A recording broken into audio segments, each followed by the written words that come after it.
Hello, this is Eric Bobrow, and in this ArchiCAD video tutorial I'll show you some of the hidden features of the new stair and railing tools that took me quite a while to discover, and I think this will help you to speed up your learning curve. Now when I go to the Stair Tool here, I can easily select a favorite, and let me just go and get this simple concrete stair, and I'll just draw a stair up like this. Now you can see that I'm drawing a long line, but it's stopping at a certain point. Why? Because the stair settings are to go up to the next story. So I'm on the first floor going up to the second floor. It's linked there. Now if I wanted to, I could say it's not linked, and then I can specify its height. Let's just take 8 foot here, and then I can go here and it'll do a similar thing, but you see it's stopped a little shorter. Now we can also switch to flexible, which means that I can go here and do as many steps as I want.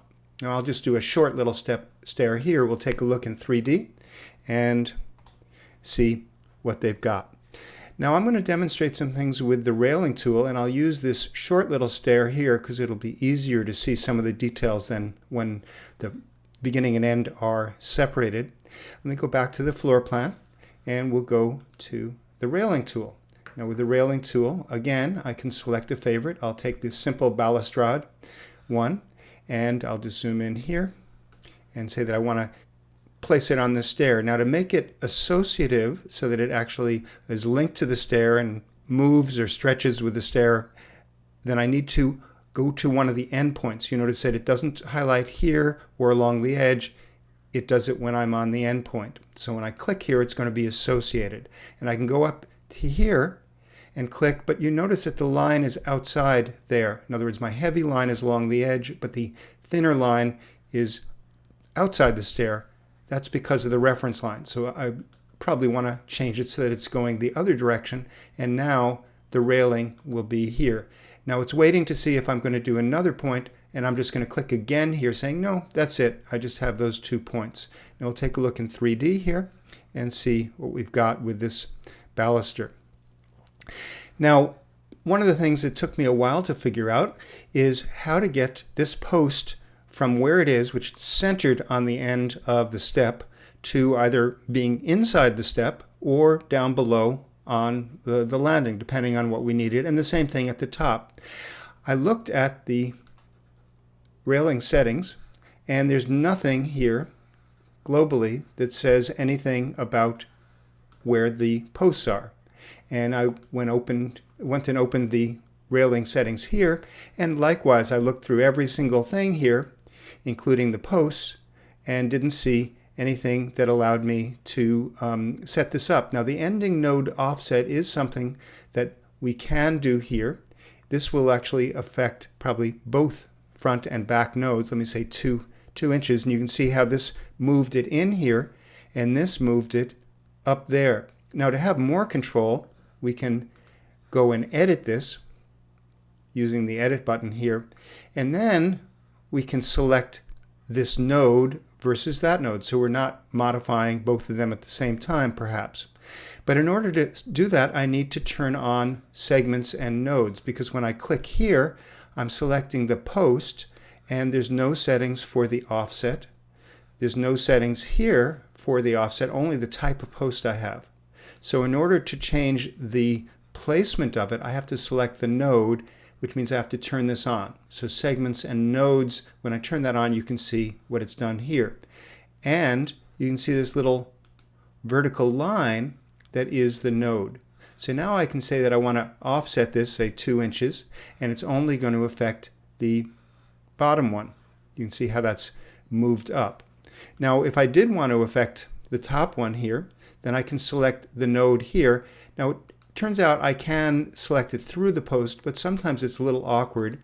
So you should know that you can turn off the post by clicking on this little eyeball, and then it becomes very simple to select this.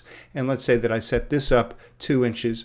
Now you'll notice that it jumps up in space because it expects that this is the last step and there's going to be a landing up there, which is fine, and that makes sense in a lot of cases.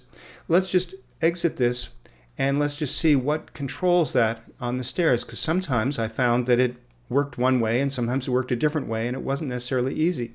So what I'm going to do is select the stair, and you can see that there's this outline here for the stair, and you notice that it's actually a little bit offset because the stair treads have a little angle to them. Now maybe that's what you want, but maybe it's not. If you wanted to change this, I was looking here in all of this stuff to find out where the controls were, and it turns out it's this one. You can either change the angle manually or you can just say make it vertical. So that was a nice little thing. It took me a while to figure out where it was. Now you notice also that there's this blue line here. That is indicating that the stair expects to have another equal-sized riser at the end to where the landing would be. Now it turns out that if I go back to the stair settings, I can change this. It's a little very subtle thing right here. This is end with riser, or if your last tread was actually going to be in line with the landing or with the next story floor, then you can say end with tread.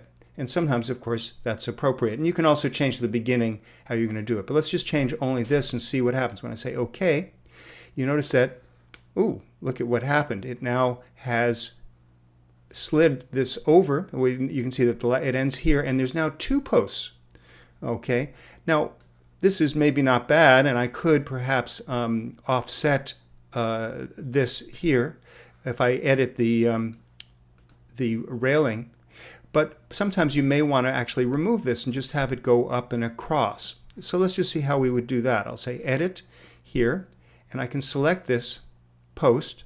And one of the things we can do is change it from a newel post to some other style, maybe an ornate one or something else. But we can also make it invisible. When I double click there, you'll see it disappears.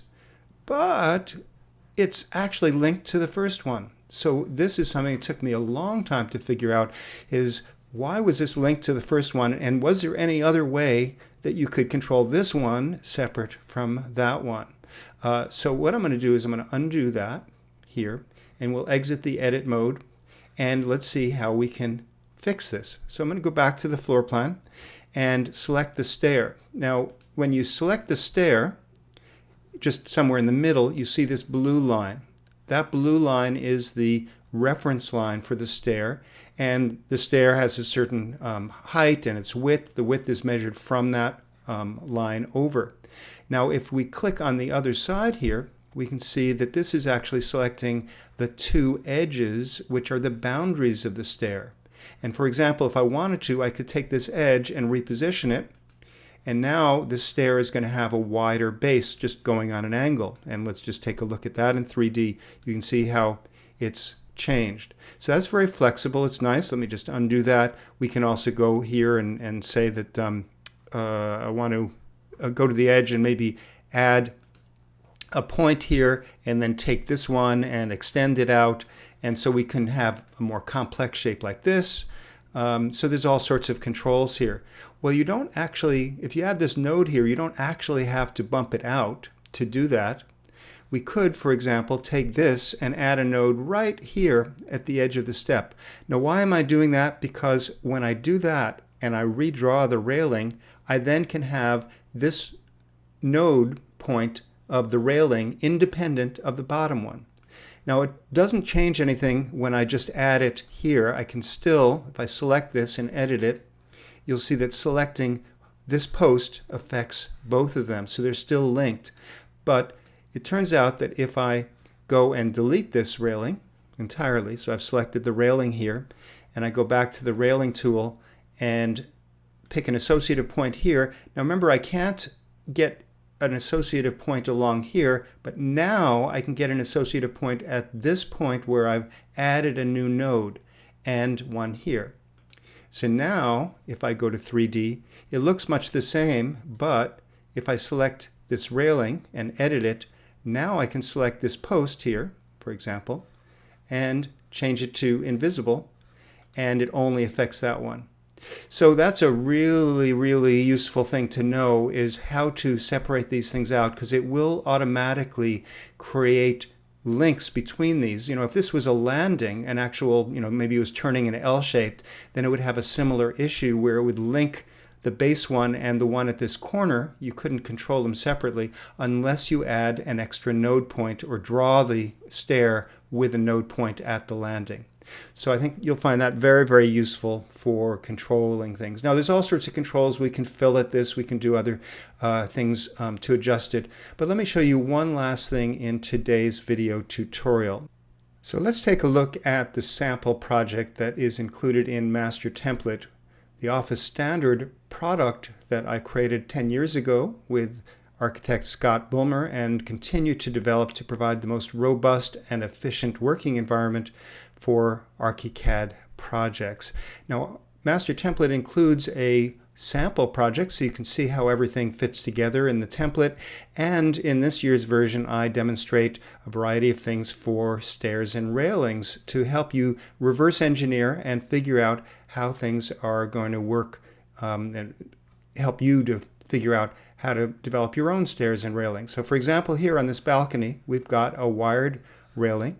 I'm going to go to a 3D view here and we'll rotate around to see that railing and zoom in on it. So how do you get a wired railing? It's actually not too hard, even though there's no favorite set up here. There's no favorites here for a wired railing.